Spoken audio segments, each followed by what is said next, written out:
"You've seen me undress, now you must marry me," said the obese teen to the virgin Mafia boss.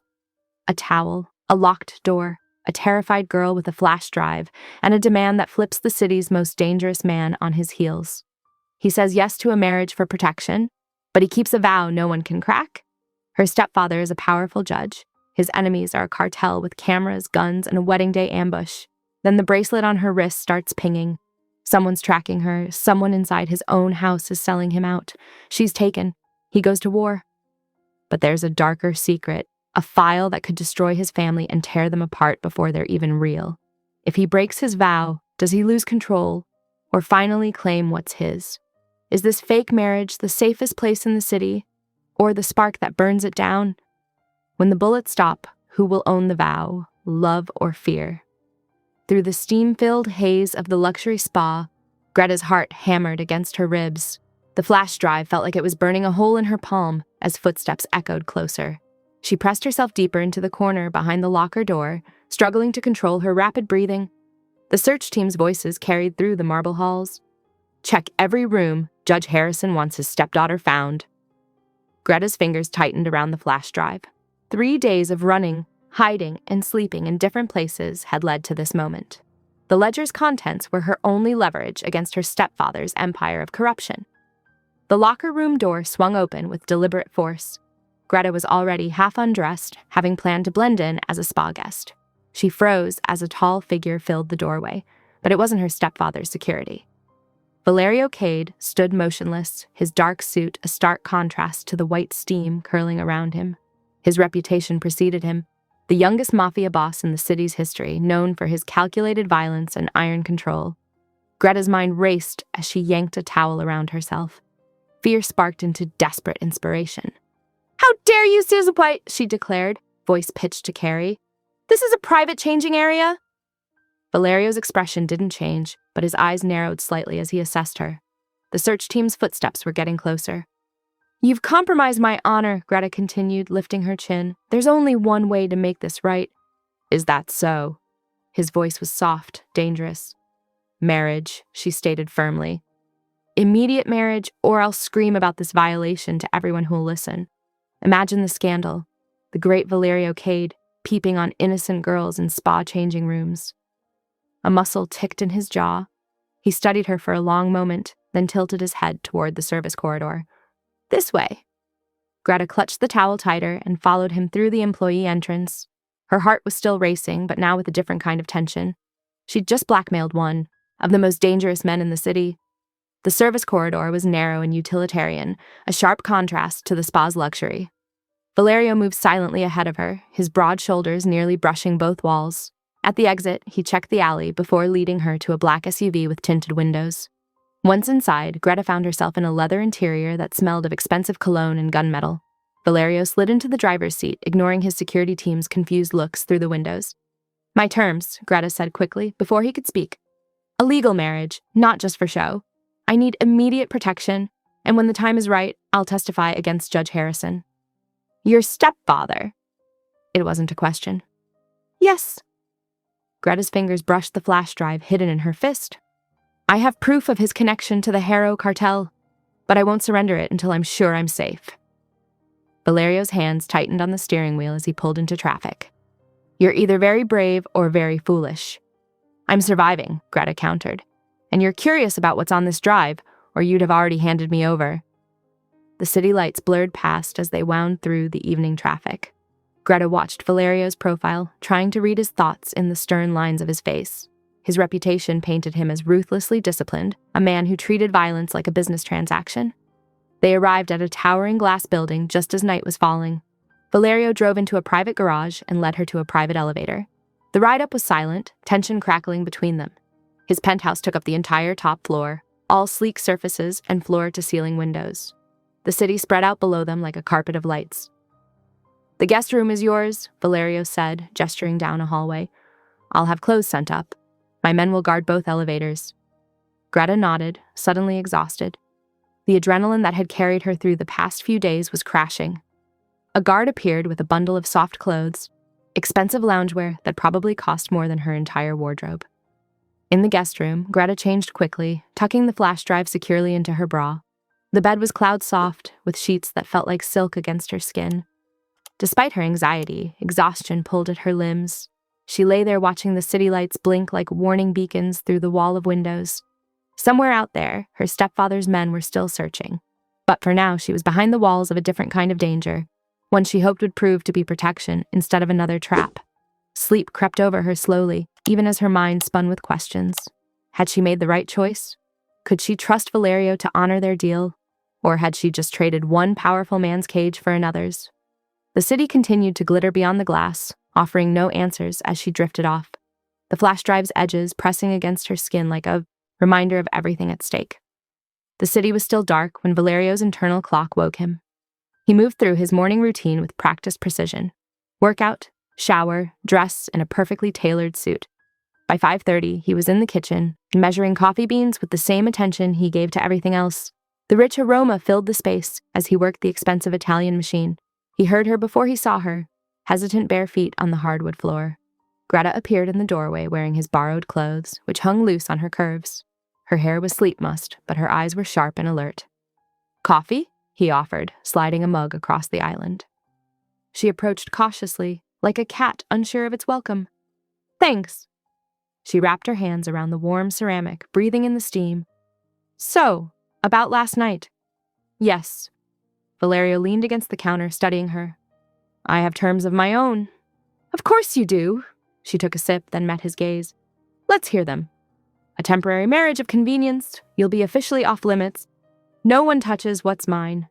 His voice held no inflection. "But first, we announce an engagement. Draw out our enemies, make them show their hands. And the ledger? We review it, together." He watched her over the rim of his cup. "You're holding valuable information. Information that could get you killed." Greta's fingers tightened around her mug. "Judge Claremont, my stepfather, he's been laundering money for the Harrow cartel through offshore accounts. I found the proof when I was helping organize his files." She gave a bitter laugh. "He still treats me like his teenage secretary." "The cartel knows you have it. They've tried to grab me twice this week." She shrugged, aiming for casual but missing by miles. "Once outside my apartment, once near the university library. I've been hotel hopping since then." Valerio set down his coffee. "Until you ran into me." "Lucky coincidence." Her smile didn't reach her eyes.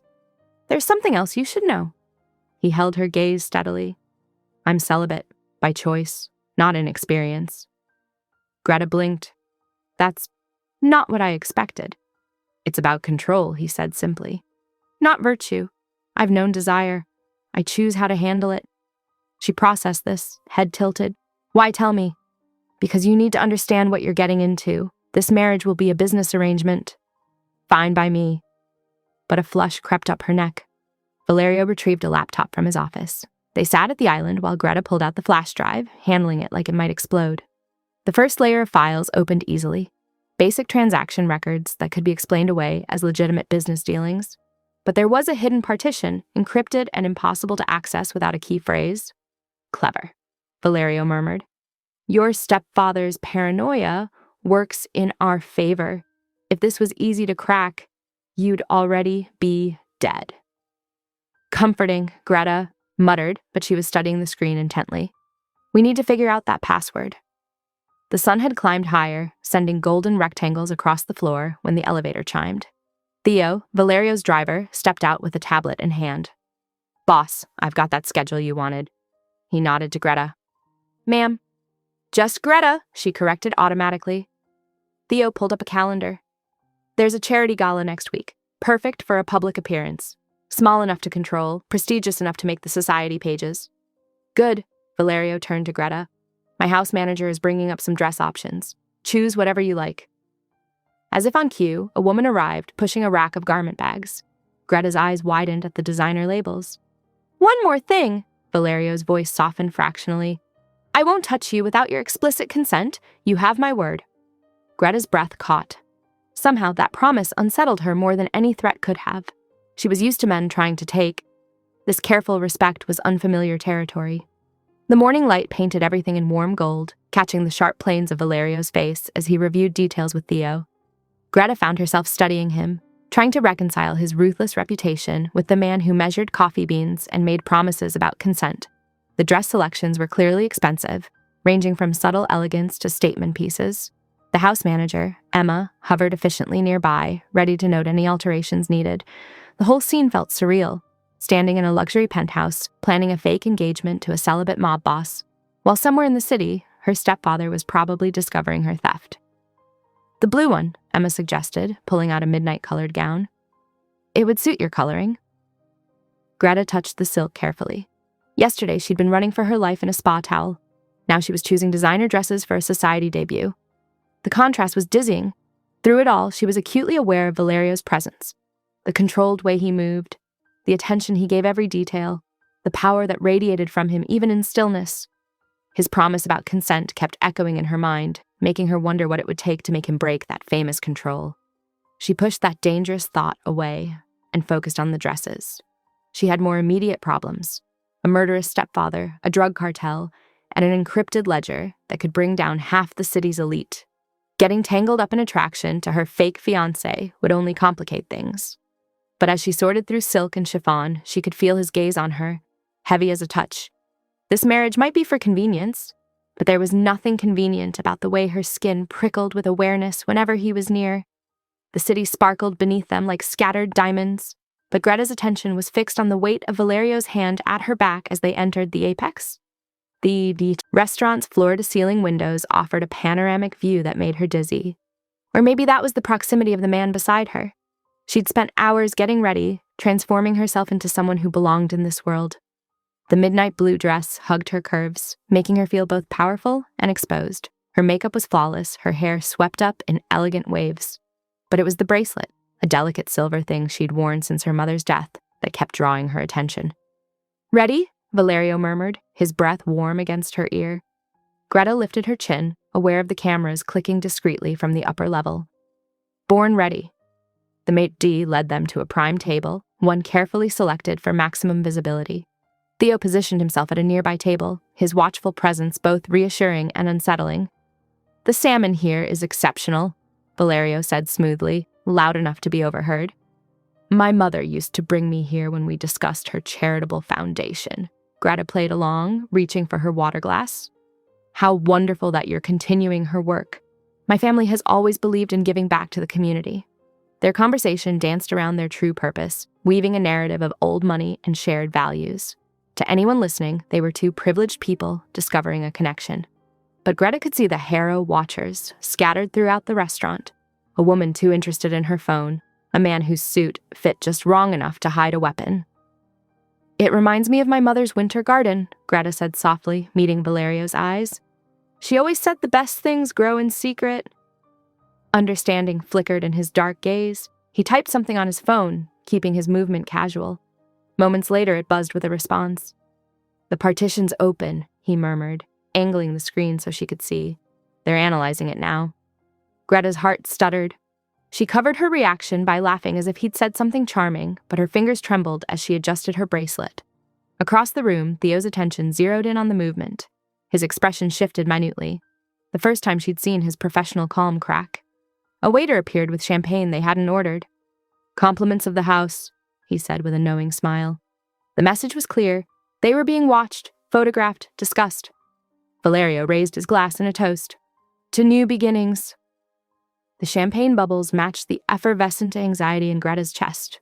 She was acutely aware of every detail, the candlelight catching the sharp angles of Valerio's face, the distant murmur of conversations, the way his thumb brushed circles against her wrist when he lowered their joined hands to the table.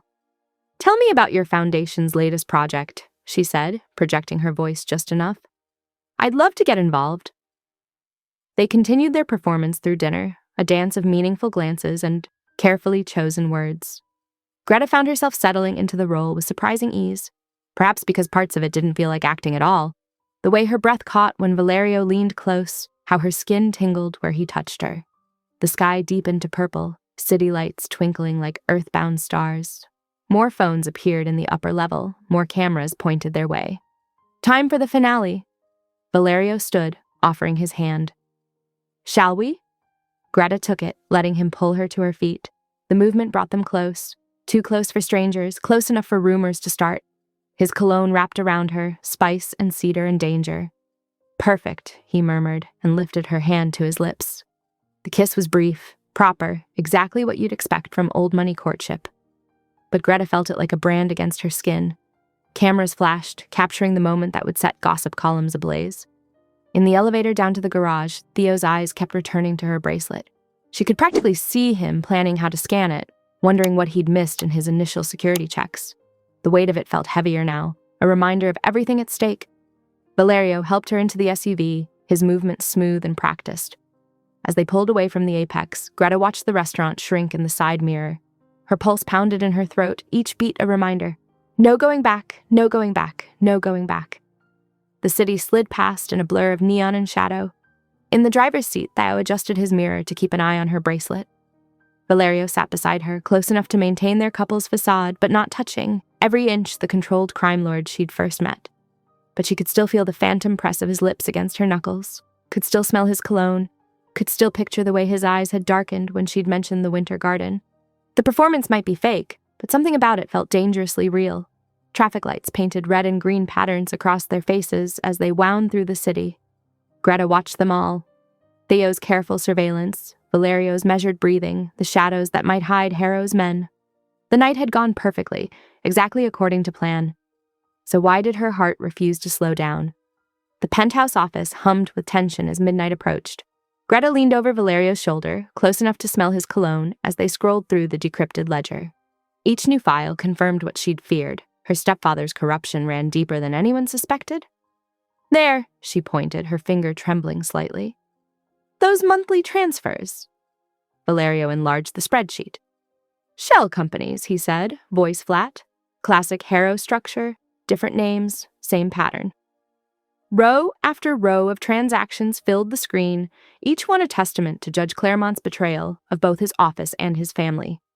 Greta's throat tightened as she recognized dates that corresponded with her mother's decline, wondering if the stress of knowing had contributed to her early death. Wait, Valerio said suddenly. Go back to that asset list. They scrolled up to a section labeled Insurance Holdings. Greta's blood ran cold as she saw it. GH, followed by her birth date and a string of numbers that looked suspiciously like a value assessment. Valerio's expression hardened to granite. He listed you as collateral. I'm going to be sick, Greta whispered, but forced herself to keep reading. The clinical way she'd been cataloged, like furniture or bonds, made her skin crawl. This ends now! Valerio pushed back from the desk, his movements controlled, but radiating fury. We need to close every legal avenue he might use to claim authority over you. I can have a civil ceremony arranged within 48 hours. Greta wrapped her arms around herself, processing. That fast? The longer we wait, the more risk. He watched her carefully. But the terms remain yours to set. She squared her shoulders, gathering her courage. The marriage needs to be legally binding. No loopholes he can exploit. But physical intimacy happens at my pace. I won't be pressured. Agreed. His response came without hesitation. Your boundaries are absolute. A knock interrupted them. Theo entered, carrying what looked like a handheld metal detector. If you're willing, he said to Greta, I'd like to check that bracelet. Greta extended her wrist, suddenly very aware of the weight of the jewelry. You noticed something at dinner. The clasp caught the light wrong. Theo's movements were precise as he ran the scanner over the bracelet. A small screen displayed readouts she couldn't interpret, but his frown told her enough. Micro-wiring, he confirmed, threaded through the decorative elements. May I remove it for a closer look? Greta nodded, watching as he retrieved a specialized tool with padded jaws. The careful way he handled her wrist reminded her of a medic's touch, gentle but efficient. When did you get this? Valerio asked. It was a birthday gift from Claremont last month. Greta's laugh held no humor. He insisted I wear it tonight. Said it matched the dress too perfectly to waste. The bracelet's clasp clicked open under Theo's ministrations. He held it under a desk lamp, pointing out nearly invisible seams in the metalwork. Low-energy tracker, sophisticated, probably activated when you left the hotel. Valerio plucked the bracelet from Theo's hands and set it on his desk. Without ceremony, he brought a heavy crystal paperweight down on it. The crunch of electronics was surprisingly satisfying. The ceremony moves to tomorrow, he said. Someone's been listening to every move you make. We end that advantage immediately. Greta nodded, fatigue suddenly hitting her like a wave. The day's adrenaline was wearing off, leaving her drained. What time? I'll have details by morning. Go rest. She made her way to the guest room, barely managing to change into the borrowed pajamas before collapsing into bed. The sheets were cool and impossibly soft, but sleep proved elusive despite her exhaustion. Her mind kept spinning through the day's revelations, the ledger's contents, the tracker, the impending marriage.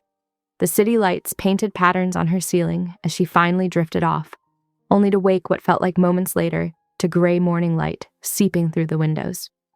Her eyes felt gritty, but determination had crystallized in her chest overnight. She'd survived her stepfather's schemes this long. With Valerio's resources and protection, she could do more than survive. She could fight back. Beyond the window, dawn painted the skyline in steel and pearl. The same buildings she'd grown up seeing from her childhood bedroom now looked different. Less like a cage, more like a battlefield, where she finally had allies. The tracker's destruction felt symbolic, like breaking the first link in the chains that had bound her to Claremont's web of control. She sat up, running fingers through her tangled hair. A clock on the nightstand showed it was barely past 6, but she could hear movement in the main living area. Valerio's household apparently started early. She wondered if he'd slept at all, or if he'd spent the night mobilizing whatever resources would be needed to arrange a wedding on zero notice. The thought of wedding sent a fresh flutter of nerves through her stomach. Not because of Valerio, his iron control and respect for her boundaries actually reassured her, but because of what it represented. After today, she'd be legally untouchable by her stepfather. The price was binding herself to a different kind of power, but at least this one she'd chosen. She swung her legs out of bed, bare feet meeting plush carpet. Her reflection in the room's full-length mirror showed shadows under her eyes, but determination in her jaw. Good.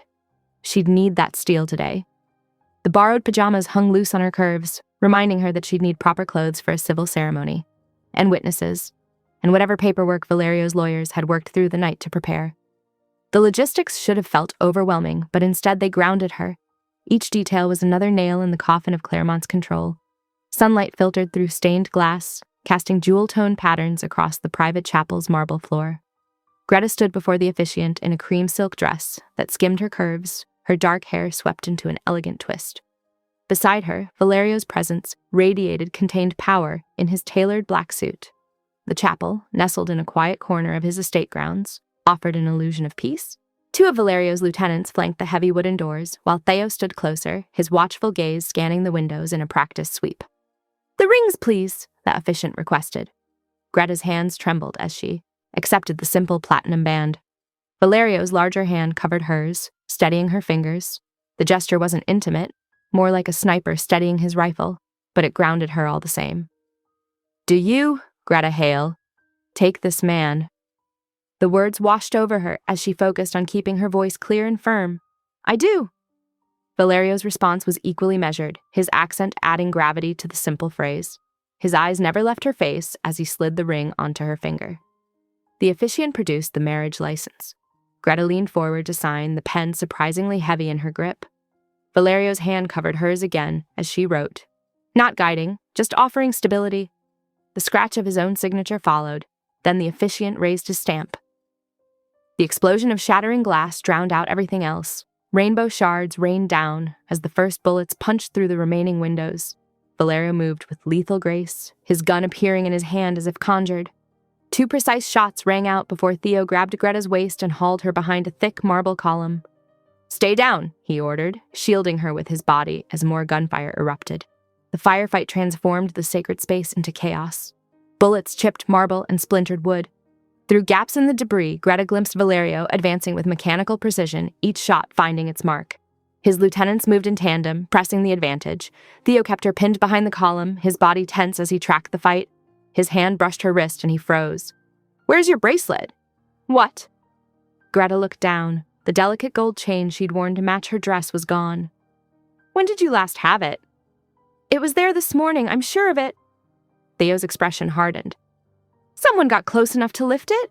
Either at the restaurant yesterday or—" He cut off as another burst of gunfire rattled the chapel. The exchange was violent but brief. Valerio's men had superior position and training. The attackers were forced to retreat, leaving behind broken glass and bullet-scarred walls. Smoke from discharged weapons curled through shaft of colored light, still streaming through the remaining windows. Valerio strode to where Theo sheltered Greta, his movements controlled despite the violence he'd just delivered. Blood spotted his white shirt cuff, not his own. He pulled Greta against his chest, one arm curling around her while his other hand kept the gun ready. "Status," he demanded. "Harrow hitters," one lieutenant reported. "At least 6. They're falling back to vehicles on the South Road." "The bracelet's gone," Theo cut in. Professional lift had to be recent. Valerio's jaw tightened. "Sweep the penthouse. Full lockdown protocol. We move now." He guided Greta through the chapel debris, his body angled to shield her from any follow-up attack. Outside, a convoy of armored vehicles idled with engines running. Theo opened the rear door of the lead SUV and Valerio helped Greta inside before sliding in beside her. The convoy pulled out under wailing sirens, cutting through afternoon traffic with aggressive efficiency. Greta watched the city blur past, her new ring catching the sunlight. The weight of it felt significant now. Not just a legal shield, but a target. "You're moving to the master suite," Valerio said as they approached the penthouse. "The guest room is too exposed." "They had to have someone inside," Greta said, "to get the bracelet." "Yes," his tone was granite. "We'll find them." The convoy descended into the private garage. More of Valerio's men had already secured the building, their dark suits and earpieces, marking them as security rather than staff. They formed a protective corridor to the private elevator. Upstairs, the penthouse hummed with controlled activity. Security teams swept every room with electronic detection equipment. The windows were being reinforced with additional ballistic film. Armed guards took up positions at every access point. Valerio led Greta to the master suite, a sprawling space with bulletproof glass offering panoramic city views. The bed dominated one wall, its dark sheets precisely made. A sitting area filled another corner, while double doors led to what appeared to be a massive closet and bathroom. "The walls are reinforced concrete," he explained. "The windows are rated against high-caliber rounds. There are panic buttons by the bed and in the bathroom. My room is the most defensible position in the building." Greta took in the space that would now be hers. Theirs? The distinction wasn't clear. Like everything about their arrangement, the practical overshadowed the intimate. "Your clothes and necessities will be moved in within the hour," he continued, after they're swept for additional trackers. Early evening light painted the city in amber and long shadows. Below, emergency vehicles still clustered around the base of the building, their lights flashing in urgent rhythm. Greta could see additional security teams deploying on neighboring rooftops. She was married, she had been shot at, and now she would sleep in Valerio Cade's bed, surrounded by his protection and his danger in equal measure. The weight of it all pressed against her chest, but she forced her breathing to remain steady. She had chosen this. She would see it through.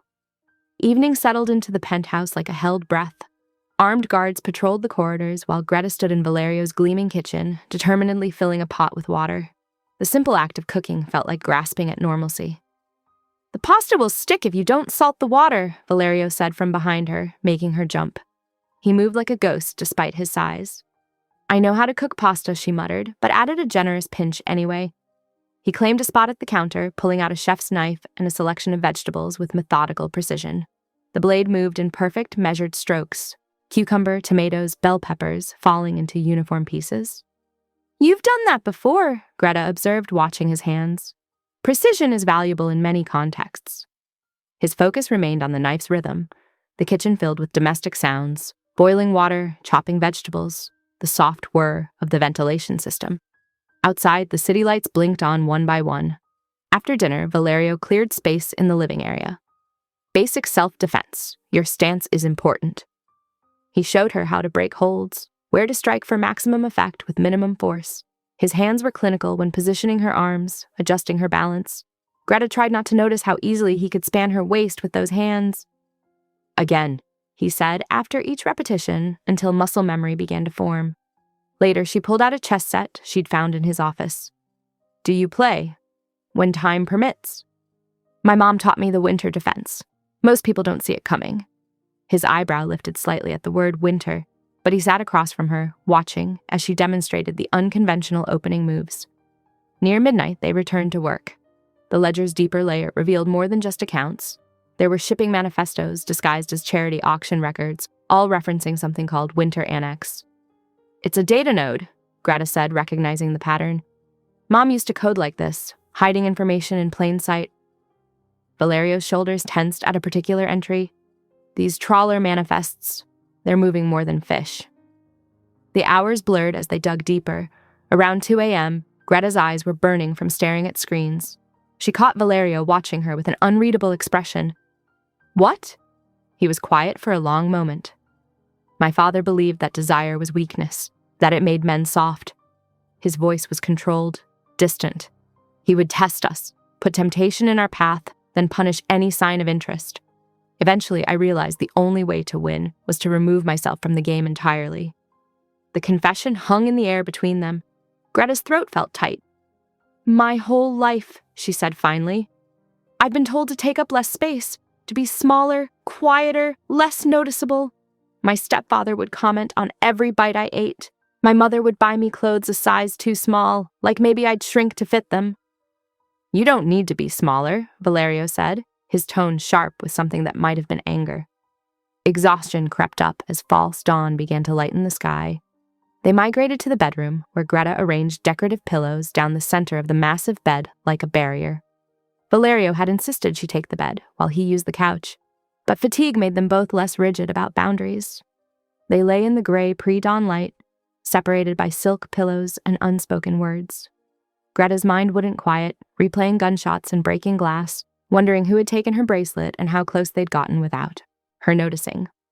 "I meant what I said before," Valerio's voice came through the darkness. "No one touches what's mine. Your life, your safety, those are under my protection now." Something in his tone made her breath catch. It wasn't possession or desire, but something more fundamental, a vow like the one he'd made to himself years ago. Absolute. Greta felt tension she'd carried for months begin to unwind. For the first time since finding the flash drive, since realizing what her stepfather was capable of, she felt truly safe. Sleep came easier than it should have given the circumstances. When she woke to mid-morning sunlight streaming through bulletproof glass, her phone showed barely 4 hours had passed since Valerio's promise. He was already up. She could hear him speaking quietly in the other room, coordinating security, making plans, building walls around them both. She stretched, noting the pillow barrier had partially collapsed in the night. One of Valerio's pillows had migrated to her side, and she found herself burying her face in it before catching herself. It smelled like his cologne, something expensive and subtle that reminded her of winter air. The bedroom door was open, just enough to see him pacing the living room, phone to his ear. His shirt sleeves were rolled up, exposing forearms corded with muscle. He caught her watching and paused mid-sentence, holding her gaze for a long moment before returning to his call. Greta pulled herself out of bed, padding to the ensuite bathroom. The marble counter held 2 toothbrushes now, his and hers, separated by careful inches. Her drugstore shampoo looked out of place next to his precisely arranged toiletries. She studied her reflection, sleep-rumpled hair, borrowed t-shirt falling off one shoulder, yesterday's mascara slightly smudged. A bride who'd been shot at during her wedding, now sharing space with a man who'd killed to protect her. The sound of Valerio ending his call drifted through the door. She heard him approach the bathroom, but stopped short of entering, respecting the closed door between them. "Breakfast in 10 minutes, he said. We need to discuss the winter annex data." "I'll be right out," she called back, reaching for her toothbrush. Morning routines and murder investigations. This was her life now. Somehow, it felt less surreal than it should have. The afternoon sun cast long shadows across Valerio's office as his text message lit up the screen. "Winter annex credentials breached. Forwarding contents now."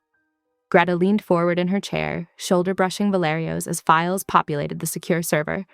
Her eyes tracked each folder name until one made her breath catch. Internal Investigation. V. Cade Leadership.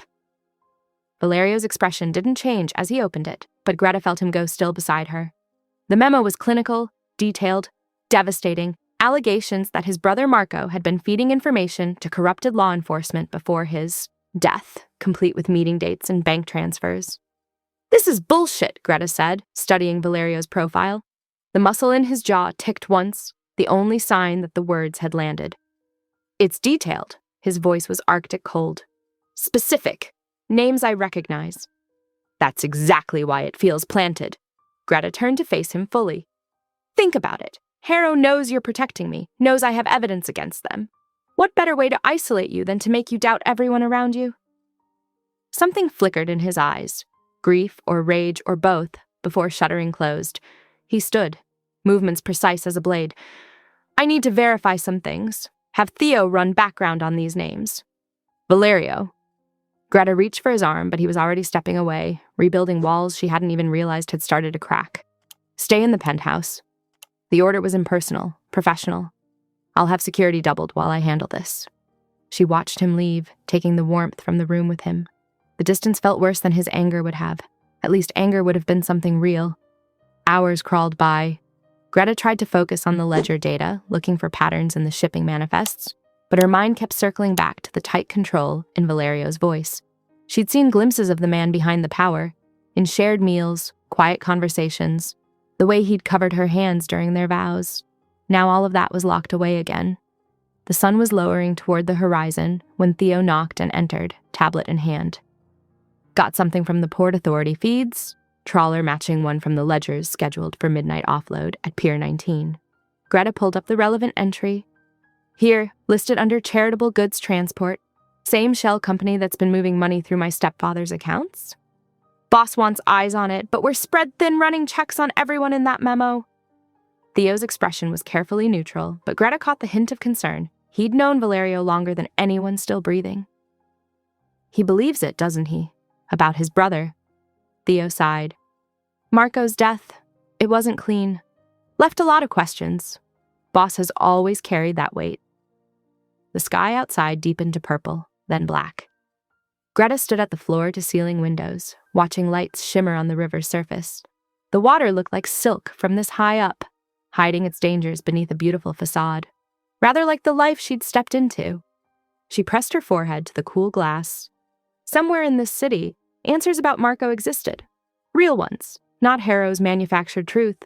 The kind that could give Valerio back his foundation, instead of leaving him alone in his head with old ghosts and fresh doubts. Behind her, she could hear him in his office, voice low and controlled as he coordinated surveillance on the pier. He'd been on calls for hours, checking every connection, every loyalty, building walls higher with each. Passing minute, the clock on the wall ticked past 10. In 2 hours, whatever was on that trawler would disappear into the city's shadows. But there was something else out there, too. Proof about Marco, if she was clever enough to find it. Proof that could show Valerio she was more than just someone to be protected. She waited until she heard him start another strategy call, his voice falling into the familiar rhythm of command and response. First light wasn't far off. 8 hours to plan, to prepare, to prove herself more than cargo in a gilded cage. Greta moved away from the window, mind already mapping possibilities. She had access to the ledger data, knew which names to chase, had picked up enough about security patterns and blind spots. Most importantly, she understood what it meant to be underestimated, to be seen as something decorative and harmless until you proved otherwise.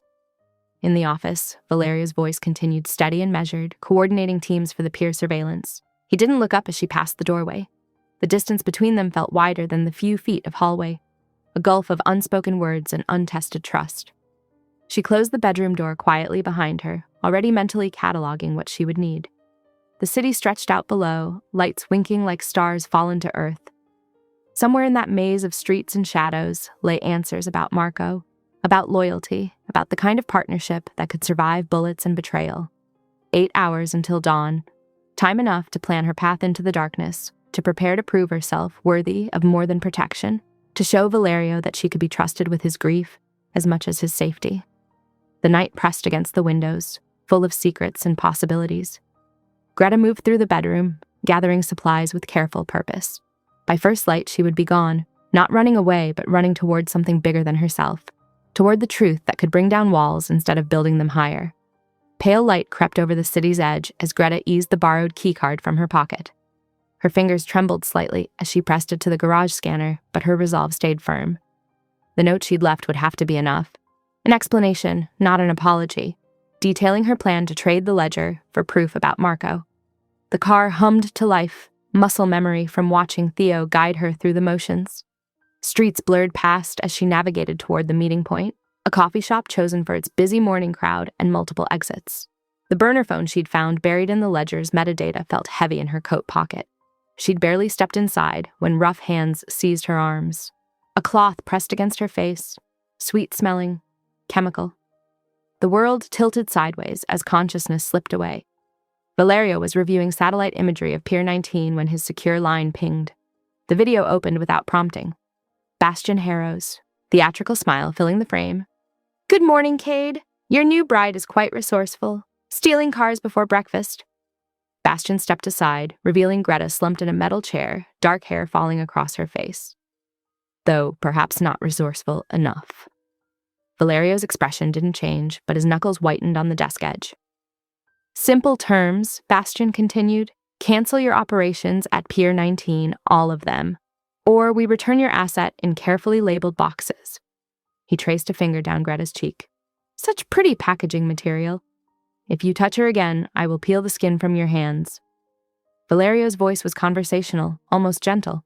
Bastian laughed. "Clock's ticking. You have until midnight." The feed cut out. Valerio stood perfectly still for 3 heartbeats. Then he moved, precise as a blade. "Theo, 3 teams, full tactical. Track the burner signal and all camera feeds within 5 miles of the garage exit point. Start with warehouse districts near water." Theo was already typing. "Boss, the pier operation. Proceeds as planned. Double the gunners, at Apex team for perimeter." Valerio checked his watch. "They'll expect us to split resources. We don't. We find her first, then crush whatever they're bringing through that port." Across the city, consciousness returned to Greta in stages. First touch, cold metal against her wrists, chains rattling when she shifted. Then smell, salt air and fish, the chemical tang of industrial cleaners. Sound filtered in, water lapping, distant horns, boots on concrete. She kept her breathing steady, head down, gathering intel through lowered lashes. High windows let in angled light. Neon flickered through wooden slats, probably a bar sign. 2 guards by the main door, another watching from a catwalk. They changed positions every 30 minutes like clockwork. Bastian paced in front of her, phone in hand. "Your husband's being terribly uncooperative. Perhaps we should send him a finger to help him focus." Greta lifted her head, meeting his gaze. "You're assuming he values my fingers more than whatever's coming through that pier." Her voice was raw but steady. "Bad math on your part." "And yet here you are, throwing yourself into danger for him. How tragic." Bastian's smile didn't reach his eyes. "Tell me, what made you think you could play in our league, little girl?" "Same thing that made you think threatening me would work on him." Greta shifted, testing the chains. "We all make mistakes." The slap wasn't unexpected, but it still stung. Greta tasted copper, cataloging the impact angle, the way Bastian favored his right side. Details mattered. Details could mean survival. Morning light crept higher, warming the wooden slats. Greta tracked shadows, counting minutes, mapping guard patterns. She noted the loose bolt on her chair's left leg, the distance to the nearest support column, the way sound echoed off the metal walls. Valerio would come. She believed that with certainty that surprised her. But belief wasn't strategy. If he didn't make it in time, she would find her own way out. She hadn't survived 19 years of her stepfather's protection by being helpless. Another guard rotation, footsteps on metal stairs, keys jingling, radio static. Greta memorized each sound, each movement. Knowledge was leverage, and leverage was life. The neon sign outside flickered again, blue, red, blue, probably from the Fisherman's Bar 2 blocks over. Location data waiting to be found. She flexed her wrist carefully, feeling where the chains had the most give. Bastian's men were professional, but not perfect. They checked her for weapons, but missed the bobby pin in her bra, the lockpick sewn into her sleeve hem. Amateur mistakes born of underestimating a pretty young thing in expensive clothes. The warehouse air grew heavier as morning advanced, thick with salt and diesel fumes. Container ships sounded their horns, 3 long blasts, then 2 short. Port Authority signal patterns marking the approach to the main channel. More data points, more pieces of the puzzle. "Your time's running out," Bastian called from his perch near the windows. "Should we start with toes or fingers when the clock strikes noon?" Greta smiled, small and sharp. "You should start by learning to count cards better. House always wins when you can't keep track of all the players." Another slap, harder this time. She let her head roll with it, protecting her neck while noting his balance, his blind spots. Violence was his comfort zone, which meant it was also where he got sloppy. Light slanted through the high windows, marking late morning's advance. Greta straightened in her chair, ignoring the ache in her shoulders, the throb of her split lip. She had survived worse than this, had learned young that survival meant paying attention, staying alert, finding the gaps in other people's certainties. She watched another guard rotation, counted steps and breaths and heartbeats. Valeria would come, but until then, she would make herself useful, would turn her chains into chances, her captivity into reconnaissance. After all, the best way to prove yourself worthy of trust was to stay alive long enough to earn it. The afternoon sun cast long shadows across Valerio's command center as he studied multiple screens tracking camera feeds. His fingers moved across the keyboard with practiced precision, narrowing down the search grid. Behind him, Theo coordinated with ground teams while keeping pressure on his wounded shoulder. "There!" Valerio's voice cut through the room's tension. "Warehouse District B, near the old cannery. Cross-reference the neon signage from their stream." He straightened, rolling his shoulders to release the tension of hours hunched over monitors. A decision crystallized. It was time to bring Merrick Voss into the inner circle. If there was a leak, this operation would smoke it out. Merrick arrived within 15 minutes, immaculate, as always in his tailored suit. "You found her?" "We move at nightfall." Valerio laid out satellite images. "Two-pronged entry. Alpha team takes the ground floor. Beta team secures the perimeter." Through the briefing, Valerio watched Merrick's face, searching for micro-expressions, any tell that might confirm his suspicions. But his consigliere was a master of composure, offering only measured nods and precise questions. "The power grid is vulnerable here and here," Merrick pointed to the blueprints. "We could—" "Already planned," Theo cut in, his usual warmth notably absent. "I'll handle the blackout personally." The sun sank toward the horizon, painting the room in amber and shadow. Teams moved into position with practiced stealth. 20 men, all hand-picked, all tested. Valerio checked his suppressed weapon one final time. "Remember," he addressed the assembled men, "this is precision work. Clean entry, clean exit, no collateral." Dusk settled like a shroud as they approached the warehouse. Theo's signal came right on schedule. Lights flickered and died across the block. Valerio led the advance through the loading bay, each step measured, each breath controlled. They found Greta in a central room, chained but alert. Her split lip and bruised cheek made something dark twist in Valerio's chest, but her eyes were sharp and focused. "Catwalk," she whispered as he worked on her restraints. "Second team, waiting!" The warning came just as shadows shifted above. Gunfire erupted, muzzle flashes painting stark patterns across metal walls. Valerio yanked Greta behind a concrete pillar, returning fire with calculated bursts.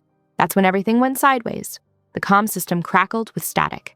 Friend or foe tags suddenly scrambling, reinforcement teams that should have been converging on their position diverted elsewhere, leaving them exposed. "Multiple hostiles, west entrance!" Theo's voice tight with pain. A burst of gunfire, then silence. Valerio processed the tactical shift with cold clarity. Someone had redirected their backup, someone with access to their secure systems, someone who knew their protocols. He caught movement, Theo down, bleeding, as a harrow shooter advanced. Valerio's shot dropped the threat, but the damage was done. Their carefully planned extraction had become a desperate fight for survival. Through the chaos, Valerio kept Greta close, working their way toward the emergency stairs. His side burned where a bullet had grazed his ribs, but adrenaline kept him moving. They reached the stairwell, smoke and gunpowder thick in the air. That's when he saw Marek, positioned perfectly to cover their escape. Too perfectly. Their eyes met across the distance, and in that moment, everything aligned. The leaked routes, the compromised safe houses, the brothers' falsified betrayal. All of it traced back to the man he'd trusted for years. Marek's face showed no remorse, only a cold calculation that had always been there, hidden behind polished manners and careful counsel. Valerio keyed his radio, voice steady, despite the rage and pain coursing through him. "All units fall back to secondary safe house Charlie. Repeat, fall back to Charlie." They descended the stairs, each step an exercise in control. Greta moved with surprising grace despite her injuries, adapting to his pace without hesitation. Behind them, sirens began their distant wail. Local police, responding far too quickly to be coincidence. The night air hit them like a physical force as they emerged into an alley. 3 blocks to safety. 3 blocks through territory that was no longer secure. They moved as one unit, Valerio scanning constantly for threats while Greta watched their 6. 20 minutes felt like hours as they navigated the shadows between streetlights. Every corner could hide an ambush. Every passing car could carry enemies. But Valerio's iron control held. No pursuit materialized. No second wave of attackers descended. They reached the safe house breathing hard, bruised but alive. Theo arrived moments later, his shoulder hastily bandaged, bringing news of the rest of the team's status.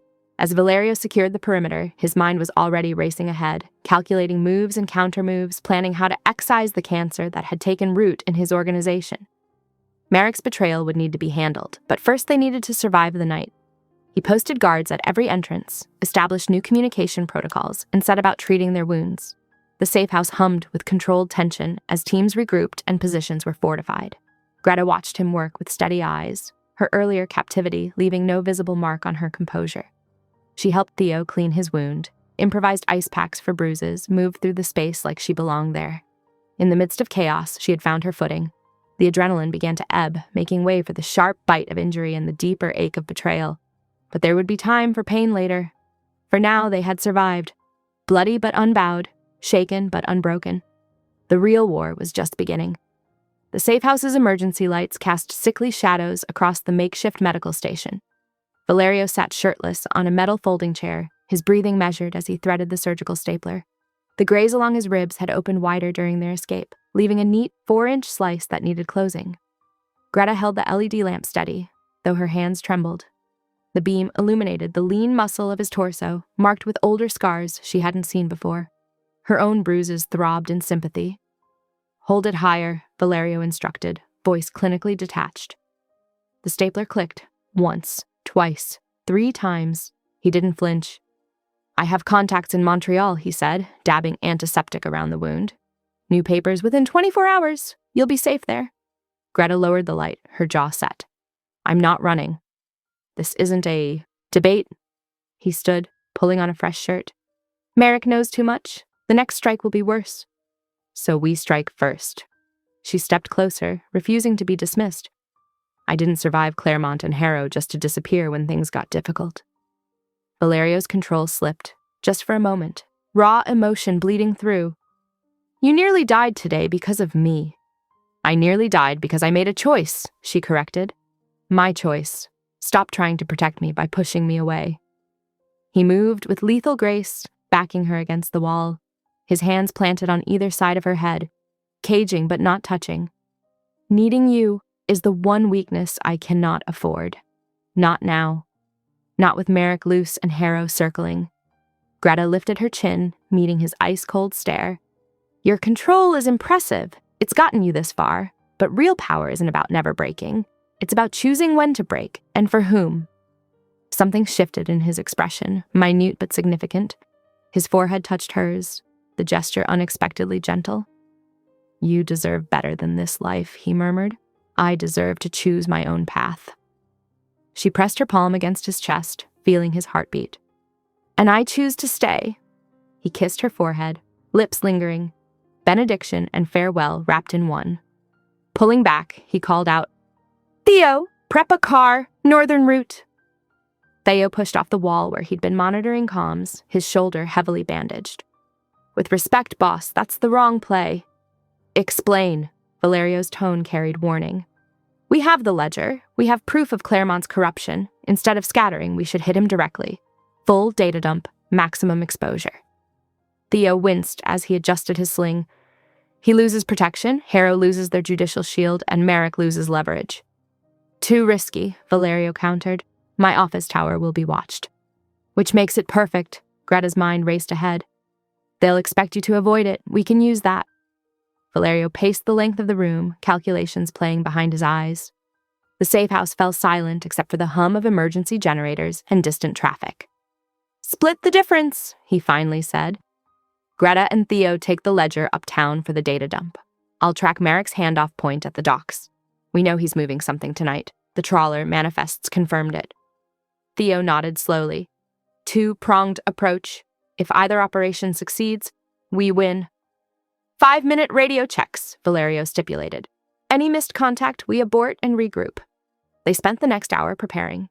Theo pulled together communications equipment while Greta copied the ledger to multiple drives. Valerio cleaned his weapons with mechanical precision, each movement efficient and controlled. The pre-dawn air carried a bitter chill when they finally moved out. Greta watched Valerio check her Kevlar vest for the 3rd time, his touches clinical but thorough. She caught his wrist. "I'll be careful if you will." A ghost of a smile touched his lips. "Deal." They split into two vehicles, Theo and Greta in an unmarked sedan, Valerio in a matte black SUV. The first pale line of daylight painted the eastern sky as they pulled out of the safe house garage. "Radio check," Valerio's voice came through their earpieces. "Clear," Theo responded. "Clear," Greta echoed. Their cars separated at the first intersection, Greta's turning uptown toward the gleaming office towers, while Valerio's SUV headed for the industrial waterfront. The city stirred around them, early workers and late revelers sharing the streets in that liminal space between night and morning. Greta watched Valerio's taillights disappear in the side mirror, her throat tight. The weight of the flash drive felt heavy in her pocket. 5 minutes until the first check-in, 5 minutes to pray they hadn't just made a terrible mistake by separating. Theo drove with one hand, his injured shoulder stiff but stable. "He'll be fine," he said, reading her tension. "I've seen him walk through worse." "It's not just him I'm worried about." Greta checked the time. "We're all exposed now." Sometimes that's the only way to win. Risk everything at exactly the right moment. The radio crackled. "Check," Valerio's voice, right on schedule. "Clear," they responded in unison. The city unfolded before them, steel and glass catching the strengthening dawn. Somewhere ahead lay Valerio's tower, their target. Somewhere behind, Valerio hunted a traitor through the maze of shipping containers and warehouse shadows. They were committed now, to the plan, to each other, to whatever consequence waited at the end of this gambit. The only way out was through. Another 5 minutes ticked past. Another check-in confirmed all parties still moving, still breathing, still fighting. The rhythm of it became a lifeline, proof that despite distance and danger, they remained connected, remained alive. The sun crept higher, painting the world in shades of possibility and threat. They drove on, each mile bringing them closer to their objectives. Each radio check, a reminder of what they stood to lose if they failed. The morning sun painted long shadows across the office tower's secure floor as Greta's fingers flew over the keyboard. Theo stood guard at the door, his injured shoulder stiff, but his grip steady on his weapon. "Upload at 60%, she murmured, watching the progress bar inch forward. "Redundant copies going to all specified servers." "Good. Keep the distributed release pattern random." Theo checked his watch. "Radio check in 30 seconds. Across the city, fog rolled thick between the shipping containers at the docks. Valerio moved like a ghost through the gray murk, tracking Merrick's heat signature on a tactical display. The betrayal sat cold in his chest, crystallized into lethal purpose. The radio crackled. "Check," Greta's voice came through. "Clear," Valerio responded, then muted his comm. Merrick's footsteps echoed off metal walls. Valerio counted the beats, timed his intercept, and struck. The fight was brief and brutal. Merrick never stood a chance against cold fury and tactical precision. Valerio dragged his former consigliere into an empty container, zip-tied him to a support beam, and began his interrogation with mechanical efficiency. Passwords, partner names, now. Merrick's laugh was wet with blood from his split lip. "You've lost your edge, Valerio. Love made you weak." "I'll list who lives if you talk." Valerio's voice carried Arctic chill. "Greta first, then your sister in Milan, your nephew at university." The laughter died in Merrick's throat. Back in the tower, Greta's screen flashed green. "Upload complete. Beginning automated release sequence." Theo nodded. "First batch should hit regulatory inboxes in 5 minutes." They watched as timestamps confirmed successful delivery. Within moments, phones began ringing across the city as officials opened their secure messages. Merrick broke under Valerio's calculated pressure, spilling details about Bastion's laundering network, dummy corporations, offshore accounts, shipping manifests disguised as charitable imports. He named Judge Claremont's shell companies, dates of transfers, codes for upcoming shipments. "Bastion has a tug waiting at Pier 7, Merrick gasped. "Emergency evacuation protocol." Valerio's phone vibrated, a news alert. The first wave of data had hit. He allowed himself a tight smile as he read the headlines about Judge Claremont's assets being frozen. In the tower, Greta monitored the cascade of releases. "Second wave deploying. Major networks are picking up the story." "Claremont's office just went dark," Theo reported, watching security feeds. "Police entering the building." The fog was starting to burn off when Valerio reached Pier 7. The tug's engine rumbled, warming up for departure. 2 guards dropped before they registered his presence. Bastion stood at the helm, fury twisting his features as Valerio appeared in the doorway. "Should have known you'd come yourself. You touched what's mine." Valerio's tone could have frozen hell. The girl, Bastion sneered. Or your precious reputation? Both. The single word carried death. Their fight destroyed the helm's interior. Bastion fought dirty, desperate, but Valerio's controlled violence proved superior. It ended with Bastion on his knees, blood streaming from his nose. Wait, Bastion wheezed. I can give you... The shot was clean, professional, final. Gulls scattered at the sound, wheeling against the brightening sky. The tug's engine droned steady beneath Valerio's feet as he made 2 calls, one to his cleanup crew for Bastion, another to arrange Merrick's collection alive. His last call was to Greta. His voice came rough with exertion and emotion. Lock down the floor! Blowback incoming! Already done, she replied, competence evident in her tone. Elevators secured, door wedges armed, 3 minutes since last check-in. Status?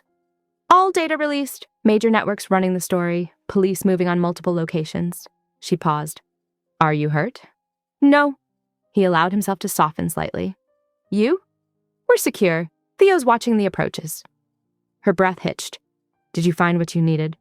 Yes. Valerio watched a police boat cutting across the harbor. Merrick confirmed everything. The file about my brother was fabricated. I knew it. Greta's relief was palpable. When can you... Soon, he promised. Stay locked down. I'll clear a path to you. The morning sun now blazed full strength, burning away the last wisps of fog. Valerio could see emergency lights reflecting off downtown windows. The city was waking up to a changed reality, one where corruption's foundations had been shaken. In the tower, Greta kept her eyes on the security feeds while maintaining careful count of the minutes since their last contact. Each second ticked by with precision, marking the distance between separation and reunion, between danger and safety. Theo maintained his guard position, occasionally checking his bandaged shoulder. He'll come soon, he assured her, reading her tension. I know, Greta's fingers drummed against the desk.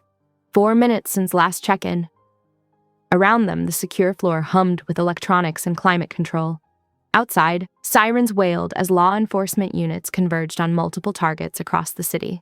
The data they'd released was spreading like wildfire through official channels and media networks. The morning sun streamed through bulletproof windows, casting long rectangles of light across the floor. In one of those bright spaces, Greta stood watching the city below, counting seconds, waiting for Valerio's return.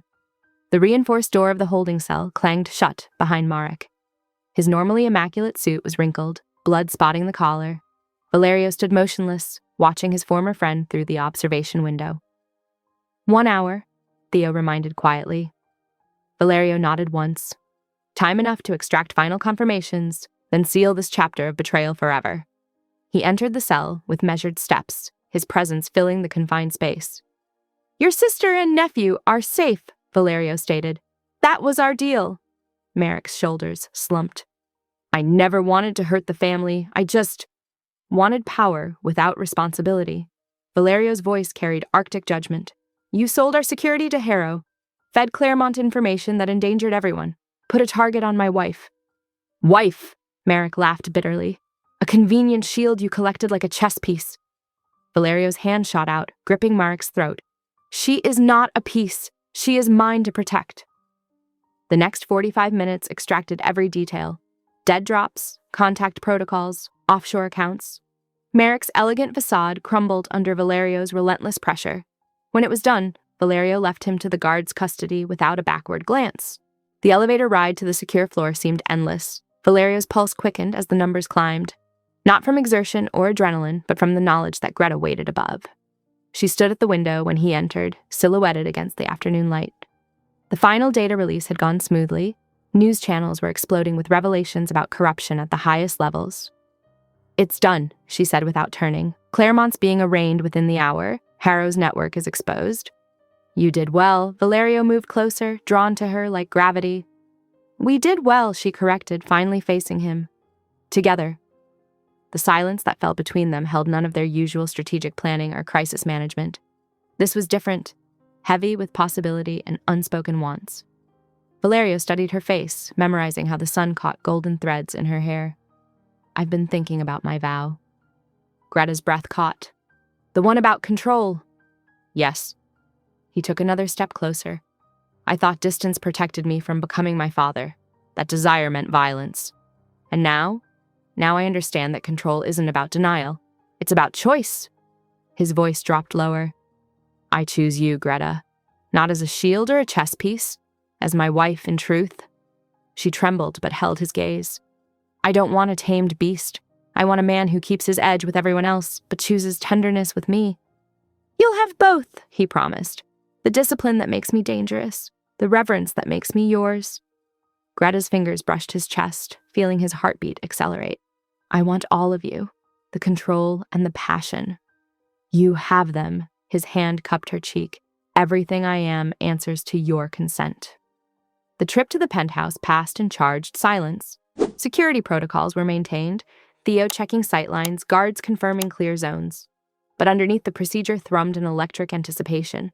Sunlight poured through the master suite's windows, painting everything in warm gold. Greta paused in the doorway, pulse racing. This room had been their sanctuary during the crisis, separated by careful boundaries. Now those boundaries would dissolve by choice. "We can wait," Valerio offered, reading her hesitation. "No." Greta's voice steadied.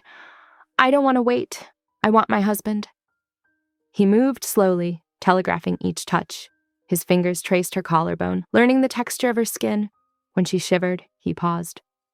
"Tell me what you need." "Show me I'm beautiful," she whispered. "Make me forget every voice that said I should be less." Valerio's eyes darkened. "You're perfect. Curves and strength and brilliant mind." His lips brushed her temple. "I'll spend hours proving it."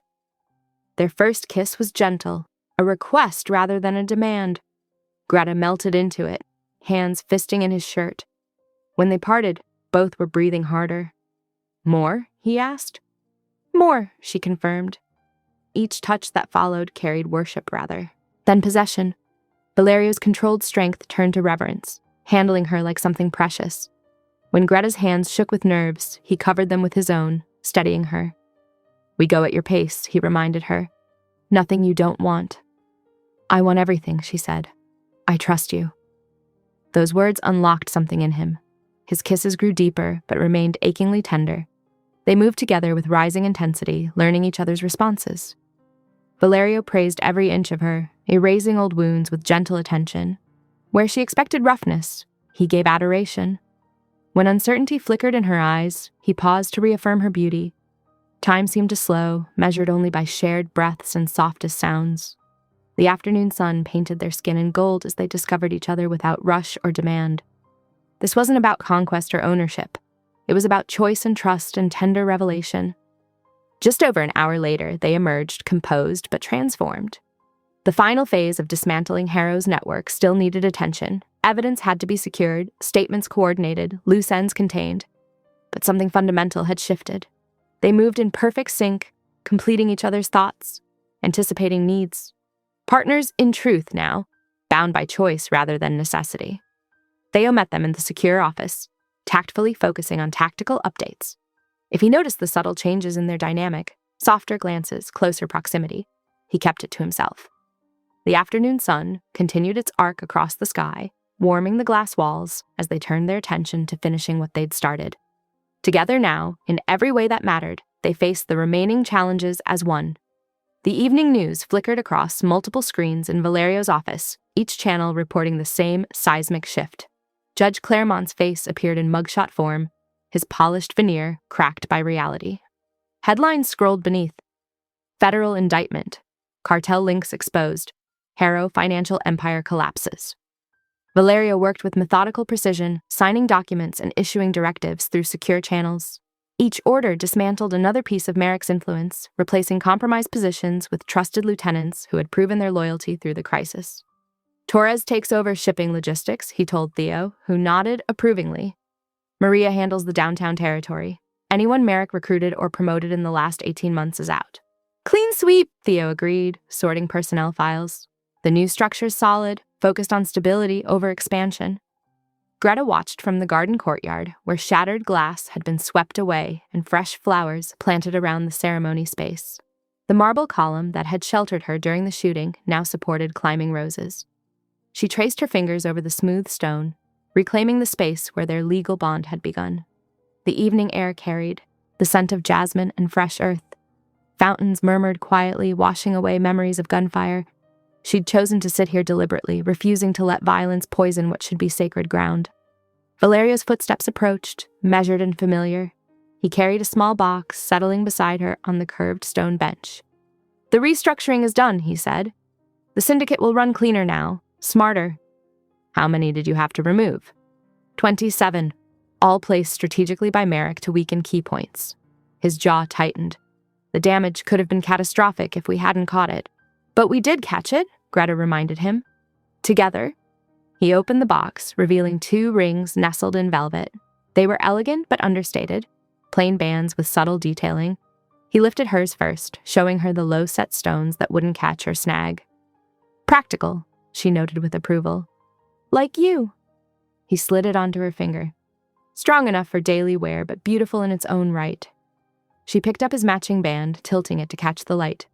Inside, she saw the engraving, "Winter Garden," in flowing script. "The phrase that unlocked everything," she said softly. "The key that brought you to me." He held still as she placed it on his finger. "These aren't chains, Greta. They're choices." "I choose you," she said simply. "Every day." He touched her cheek. "This place will be your fortress, not your prison. A sanctuary for your dreams, not a cage for your spirit." She leaned into his hand. "Tell me about these dreams you see for us." "I see you building something meaningful from Claremont's frozen assets.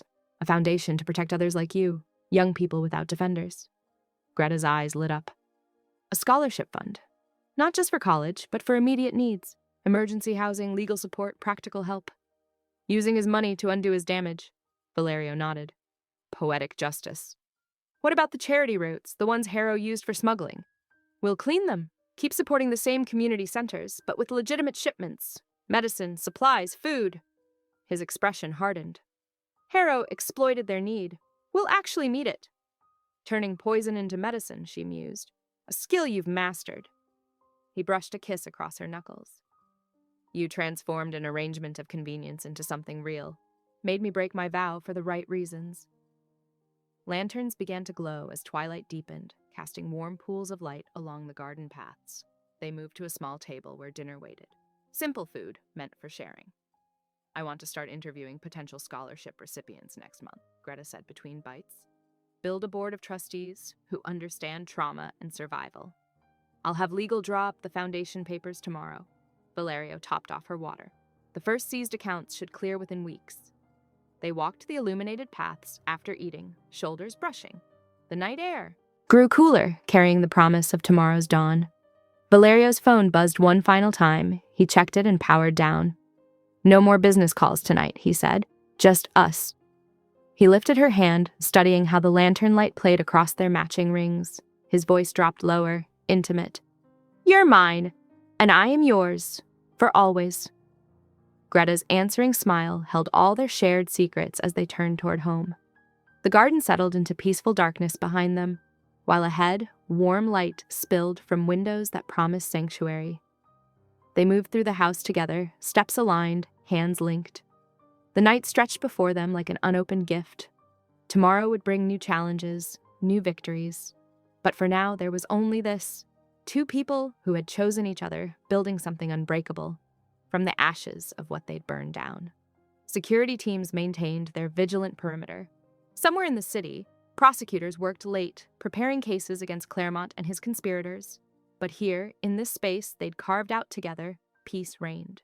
Their world had been reset, reforged stronger for having been tested. Valerio led Greta up the stairs, each step measured and sure. They had fought their way to this moment, through gunfire and betrayal, past old wounds and fresh dangers.